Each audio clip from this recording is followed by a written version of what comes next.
আমরা শুরু করে দিই, কারণ আমাদের একটা প্রতিশ্রুতি এই 3 দল স্বেচ্ছাসেবক যুবদল ছাত্র দলের জন্য আজকে আমাদের যে আয়োজন 10 ঘন্টাতেও শেষ হবে না। চলেন আমরা চলে যাই, আমরা মেজর জিয়ার কথা বলছি, ওনাকে স্মরণ করে আমরা শুরু করছি আমাদের মেন ফুল ভবন। আছে আপনাদের প্রিয় মৌসুম।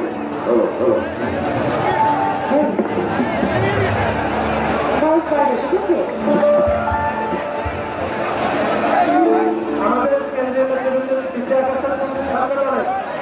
আপনারা সবাই জানা করে বলতে গেলে যাবেন, এটা যারা বসে আছেন এরাও নামতে হবে, নামতে হবে প্লেস প্লেস